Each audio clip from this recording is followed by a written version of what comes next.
Hello friends, welcome back to my channel. I am Soni Singh. आज के video में हम लोग मैक्रो इकोनॉमिक्स का चैप्टर 2 कवर करने वाले हैं।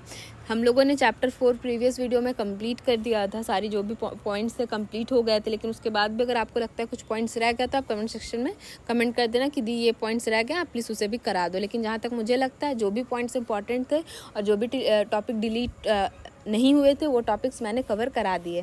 तो आज की वीडियो में हम लोग चैप्टर 2 करेंगे। चैप्टर 2 की आपकी 2 ही वीडियो आएगी। आज एक वीडियो अपलोड हो रही और कल या परसों एक वीडियो अपलोड होगी, या मे बी मॉर्निंग में हो जाए, तो आपकी चैप्टर 2 कंप्लीट हो जाएगी। ठीक है, तो चलिए सबसे पहले मैंने यहाँ पे डिलीटेड टॉपिक लिख दिया कि क्या आप लोगों को नहीं पढ़ना है चैप्टर 2 में। यहाँ पे जो भी आप अपने नोट डाउन कर लेना ताकि आपके माइंड में रहे कि ये टॉपिक्स आपको नहीं पढ़ने हैं।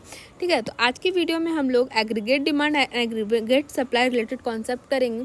एग्रीमेंट डिमांड की आज की वीडियो में हम लोग जो भी पॉइंट्स है पूरी कवर कर लेंगे। नेक्स्ट वीडियो में पार्ट 2 में एग्रीगेट सप्लाई करेंगे और जो भी कुछ टॉपिक्स रह जाएंगे चैप्टर 2 से कंप्लीट करके रहेंगे उसे कंप्लीट कर लेंगे। तो चलिए सबसे पहले क्या करते हैं, एग्रीगेट डिमांड। इंट्रोडक्शन क्या है, के.एम. गैली यूज करते हैं कि concept of agreement demand and aggregate supply of determination of employment level. उनका कहना था एग्रीगेट डिमांड जो है और एग्रीगेट सप्लाई है जो है वही बताता हमारे एम्प्लॉयमेंट लेवल को कैसे। तो सबसे पहले इसको डिटेल में स्टडी करेंगे कि aggregate demand and aggregate supply जो है वो कैसे हमारे इनकम लेवल को बताता है, मतलब एम्प्लॉयमेंट लेवल को बताता है। ठीक है, तो सबसे पहले आपका जो यहाँ पे मैंने डायग्राम पूरा बनाया हुआ है बहुत अच्छे तरीके से, आपको भी ऐसे इसको पूरा अच्छे तरीके से नोट करना। ये डायग्राम आप समझ गए, आपका चैप्टर 2 कंप्लीट हो गया है। ये डायग्राम पे ही पूरा चैप्टर 2 बेस्ड है, आपको इसको अच्छे तरीके से समझता है। सबसे पहले इफेक्टिव डिमांड डिपेंड करता है 2 चीज़ पे, एग्रीगेट डिमांड पे एंड एग्रीगेट सप्लाई पे। अगर डिमांड हो रहा है तो सप्लाई होगा ही ऑटोमेटिकली, तो अगर डिमांड है तो सप्लाई होगा, तो aggregate demand plus aggregate supply. फिर है कंजम्पशन। एग्रीमेंट डिमांड से आपका एग्रीगेट डिमांड से आपका 2 कॉलम आता है, कंजम्पशन प्लस इन्वेस्टमेंट। अगर आप कंज्यूम कर रहे हैं तो इन्वेस्टमेंट भी आपका कहीं ना कहीं होगा ही होगा। ठीक है, फिर इस पे आता है 2 column, income level and propensity consumption level. फिर उस पर 1 कॉलम निकल के आता है multiplier excuse me. Investment demand आपका marginal effective of capital and capital rate of interest. Rate of interest में आपका 2 कॉलम आता है, money demand and money supply. यहाँ तक क्लियर है? ये आपको ज़्यादा अच्छे से कब क्लियर होगा, जब मैं से आपको पूरी डिटेल में डिफाइन करूँगी। तो सबसे पहला हमारा फर्स्ट टॉपिक क्या है, एग्रीगेट डिमांड। उसको हम लोग स्टडी करते हैं, क्या बोलता है एग्रीगेट डिमांड। एग्रीगेट डिमांड क्या कहता है, the total demand of a goods and services in economics is termed as aggregate demand, which expressed in a term total expenditure made in a economy। सबसे पहले मैक्रो इकोनॉमिक्स में मैंने आपको बताया था जैसा कि हम लोग कोई भी चीज़ होता है उसको एज अ होली स्टडी करते हैं। मैक्रो इकोनॉमिक्स क्या है, माइक्रो इकोनॉमिक्स क्या है, इंडिविजुअल बेसिस पे आपको स्टडी किया जाता है, हर कुछ इंडिविजुअली देखा जाता है। बट मैक्रो इकोनॉमिक्स जो होता है आपका, वो हर चीज़ आपको एज अ होल देखा जाता है, एज अ होल नेशन आपको देखना पड़ता है अगर गवर्नमेंट पॉइंट ऑफ व्यू से, क्योंकि इसमें हम लोग एम्प्लॉयमेंट एज ए 1 पर्सन की तो आप एम्प्लॉयमेंट देखोगे नहीं, आप एज अ होल एम्प्लॉयमेंट देखो। यहाँ तक कोई डाउट नहीं है, सारी चीज़ें क्लियर है। नेक्स्ट पॉइंट पे चलते हैं। तो इसी तरह इसी पॉइंट में कहा जा रहा है एग्रीमेंट डिमांड को एक्सप्रेस करेगा टोटल एक्सपेंडिचर। एग्रीमेंट डिमांड का एक फॉर्मूला है consumption expenditure and investment expenditure. ठीक है, तो कैरेक्टरिस्टिक्स क्या आता है, एग्रीगेट डिमांड का 2 कैरेक्टरिस्टिक्स है, consumption demand and investment demand. Consumption में आपका 2 पार्ट आ जाता है, private consumption and public consumption. और इन्वेस्टमेंट में भी आपका 2 पार्ट आ जाता है, private investment and public investment. ठीक है, अगर आपसे एग्जाम में, और एक मोस्ट इंपॉर्टेंट बात, अगर आपसे एग्जाम में 5 मार्क्स में एग्रीगेट डिमांड पूछता है तो आप इसके कैरेक्टरिस्टिक्स के साथ लिखना। तो आप पूछोगे दीदी क्यों, एग्जाम में तो हमसे सिर्फ एग्रीगेट डिमांड पूछ रहा है। आप एक मुझे सिंपल सा लॉजिक बताओ, अगर आपसे एग्जाम में एग्रीगेट डिमांड 5 मार्क्स में पूछा जाता है तो क्या आप ये सिर्फ 4 लाइन लिखोगे तो आपको 5 आउट ऑफ 5 मिल जाएगा? नहीं मिलेगा, तो हार्डली 2 मिलेगा, उससे ज़्यादा नहीं मिलेगा, क्योंकि ये 2 मार्क्स का आंसर के लायक आंसर मैंने यहाँ पे लिखा है। अगर आप इसे पूरा कैरेक्टरिस्टिक्स के साथ लिखते हो तो डेफिनेटली आपको 5 तो नहीं बोल सकती कि हर आंसर में आपको मिल जाए, बट 4+ तो ज़रूर ही मिलने वाला है, मतलब 4.5 आपको ज़रूर मिल जाएगा, क्योंकि आपने पूरा उसे डिफाइन किया है। तो आप इसे कैरेक्टरिस्टिक्स के साथ डिफाइन करना। अगर कैरेक्टरिस्टिक्स ऑफ एग्रीगेट डिमांड पूछा जाता है तो पूरा आप कैरेक्टरिस्टिक्स के डायग्राम बनाना, साथ ही साथ consumption of demand, investment of demand को पूरा डिफाइन कर देना, जिससे आपको फुल एंड फुल मार्क्स मिलने के चांस बढ़ जाते हैं। तो ये सारी छोटी छोटी टिप्स है जो कि एग्जाम में आपको फॉलो करने हैं अच्छे मार्क्स स्कोर करने के लिए। कंजम्पशन डिमांड में आपका क्या आता है? Consumption demand of goods and services by individual people of consuming is called private consumption, while the demand by the government for a consuming goods and services become a public consumption, the additional called a consumption demand। देखिए individually हम लोग किसी चीज़ का demand करते हो तो private demand होता है। अगर मैं किसी शॉपकीपर के पास जाके बोल रही हूँ भैया मुझे पेंसिल चाहिए, मुझे बुक्स चाहिए, वो मेरी इंडिविजुअल डिमांड है।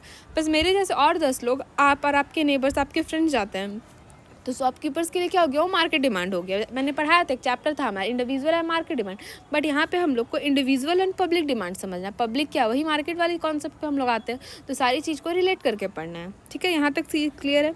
इन्वेस्टमेंट डिमांड क्या होता है? Investment demand come from both individual and government.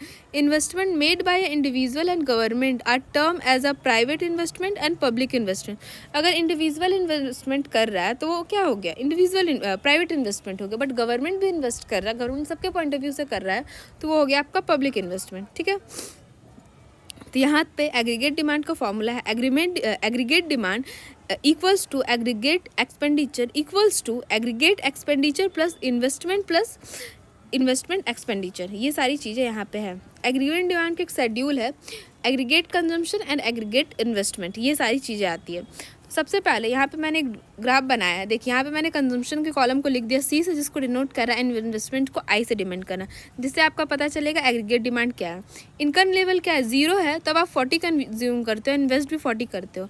आपका इनकम लेवल 20 बढ़ जाता है तो आप 50 कर, देखिए 0 नहीं है, मतलब आपका इनकम लेवल बढ़ रहा है, प्लस यहाँ पे होते जा रहा है, वो पॉइंट ऑफ व्यू से समझना है। तो 50 हुआ तो आप 40 इन्वेस्ट करो तो 90 हो गया, फिर क्या हुआ 40 हुआ तो 60, ऐसी करके आपका क्या हुआ लास्ट पे देखो यहाँ पे बढ़ता चला जा रहा है, इक्वल हो जाता है। डिमांड जो है एग्रीगेट आपका होता चला जाता है।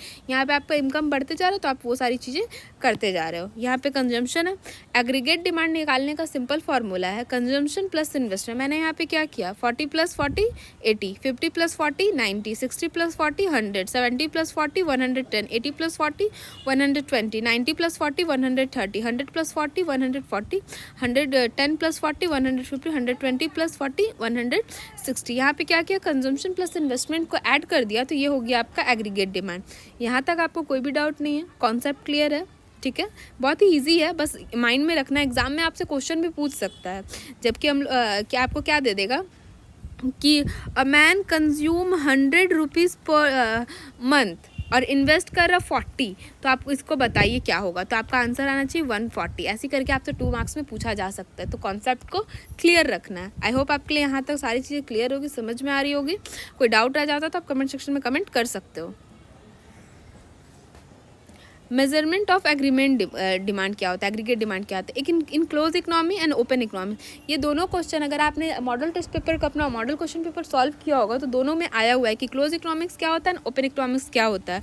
अब आप यहाँ से आंसर ले सकते हो। एक बच्चे ने मुझे कहा था कि दी आप पूरा चैप्टर करा दो, हमारा automatically model test paper solve हो जाएगा। तो मुझे उसकी बात बहुत सही लगी थी कि मॉडल टेस्ट पेपर सॉल्व कराने से पहले आपका सिलेबस कंप्लीट हो जाए, और ताकि वो सारी चीज़ें आपकी ऑटोमेटिकली क्लियर हो जाएगी। जैसे कि बहुत सारे आप अभी क्वेश्चन कर रहे होगे तो आप देख रहे होगे उसी सारी से रिलेटेड आंसर आपको मिल जा रहे होंगे, अब आपको आंसर खोजने की ज़रूरत नहीं पड़ रही होगी।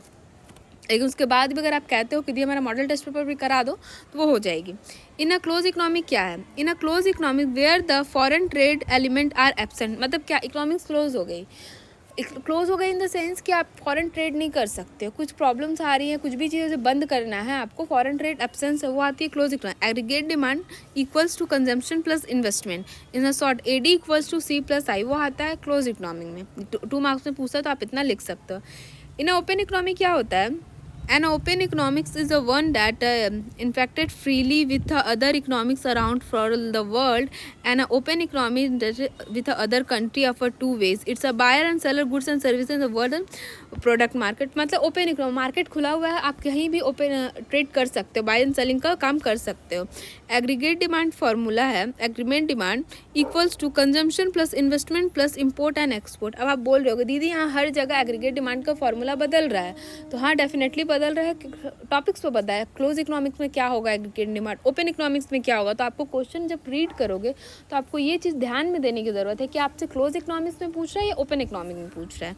ठीक है, यहाँ पे मैंने डिफाइन भी कर दिया। सी क्या होता है कंजम्पशन से, आई क्या होता है इन्वेस्टमेंट से, जी क्या होता है गवर्नमेंट कंजम्पशन से, एक्स माइनस एम क्या होता है नेट एक्सपोर्ट जिसको बोलते हैं export minus import. Determination of aggregate demand, determination ये हम लोग का एग्रीगेट डिमांड का लास्ट टॉपिक है। क्या होता है house hold consumption expenditure, investment, government consume expenditure, net export, मतलब क्या होता है एक्सपोर्ट माइनस इम्पोर्ट। ठीक है, ये सारी चीज़ें यहाँ तक क्लियर है। अब चलिए इसको डिटेल्स में स्टडी करते हैं। इसके साथ ही साथ आज का हमारा वीडियो फिनिश हो जाएगा। आपका चैप्टर 2 का एक पार्ट कंप्लीट हो जाएगा। नेक्स्ट वीडियो में हम लोग पार्ट 2 कवर करेंगे। ठीक है, हाउस होल्ड कंजम्पशन एक्सपेंडिचर क्या होता है जिसको सी से आपको डिनोट करना है।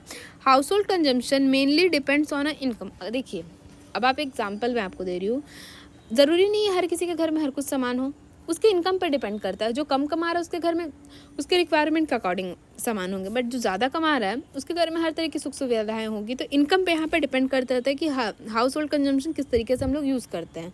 ठीक है, consumption is a function of a income, the relation between consumption and income is called consumption function. Definitely income पे डिपेंड करता है कि हम लोग क्या कंज्यूम, जितनी हमारी इनकम रहेगी उसके हिसाब से हम लोग सामान परचेस करेंगे, वो आता है consumption. House hold of investment, expenditure made on a capital goods like a machine, equipment, building etc. thus increase the capital goods and known as investment। अगर आपकी जितनी इनकम होगी उसके हिसाब से आप कुछ इन्वेस्टमेंट कर रहे हो, एज अ बिजनेसमैन आप इन्वेस्ट कर रहे हो, इक्विपमेंट मशीन खरीद रहे हो कंपनी के लिए, अपनी बिल्डिंग्स खरीद रहे हो, जो भी हो तो आपकी इन्वेस्टमेंट हो। एज अ आपके फादर भी खरीदते होंगे, किसी के भी, मतलब जो भी अगर उनकी इनकम अच्छी है तो वो इन्वेस्ट कर रहे होंगे, ज़मीन खरीद रहे होंगे, जैसे होता है बिल्डिंग्स बहुत सारी, तो वो सारी चीज़ आती है। गवर्नमेंट कंजम्पशन एक्सपेंडिचर जिसको जी से डिनोट किया जाता है, it's include the expenditure made by government on a public work, power, water supply, road, hospitality. Government कोई भी चीज़ कंज्यूम करती है, कोई भी चीज़ ले रही है तो बेसिकली किसके लिए करती है, मैन पावर, हॉस्पिटल, रोड, यही सब चीज़ बनाने के लिए। Next net export, export minus import. Import M से डिनोट होता है, are subtract from export obtain a net export, its significance the foreign demand of goods and services product in the economy, if a net export is positive aggregate demand increase। Definitely अगर क्या होगा next आपका positive way में आएगा। अगर positive है, अब 10-20 रुपये का सामान कर रहे हो और 30 रुपये का सामान आ रहा है, 10 रुपये का आ रहा है, तो आपका 10 रुपये तो प्लस में है, तो उसी तरह ये पॉजिटिव होगा तो आपका ये इंक्रीज़ होगा एग्रीगेट डिमांड। तो आज की वीडियो के लिए इतना ही। आई होप आपको सारे पॉइंट समझ में आएंगे, सारी कॉन्सेप्ट क्लियर रहेगा। कोई डाउट्स है जाता है तो आप कमेंट सेक्शन में कमेंट कर सकते हो। And thank you for watching this video guys. अगर वीडियो पसंद आती हो तो वीडियो को लाइक एंड चैनल को सब्सक्राइब करें। Thank you so much.